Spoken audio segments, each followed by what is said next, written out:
بسم اللہ الرحمن الرحیم۔ نماز تراویح۔ تراویح کی ابتدا کہاں سے ہوئی؟ سوال: تراویح کی ابتدا کہاں سے ہوئی؟ کیا 20 رکعت نماز تراویح پڑھنا افضل ہے؟ جواب: تراویح کی ابتدا آپ صلی اللہ علیہ وآلہ وسلم سے ہوئی، مگر آپ صلی اللہ علیہ وآلہ وسلم نے اس اندیشے سے کہ یہ فرض نہ ہو جائیں 3 دن سے زیادہ جماعت نہیں کروائی۔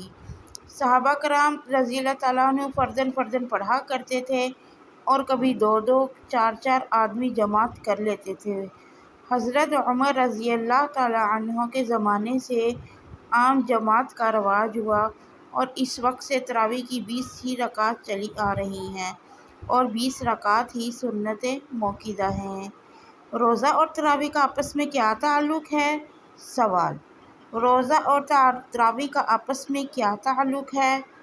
کیا روزہ رکھنے کے لیے ضروری ہے کہ تراویح پڑھی جائے؟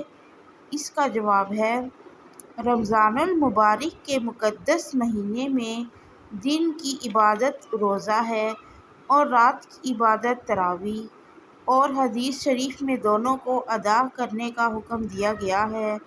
چنانچہ ارشاد ہے: جعل اللہ صیام فریضۃ وقیام اللیل تطوعا۔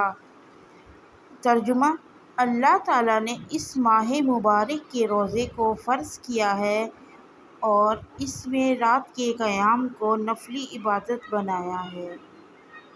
جزاک اللہ۔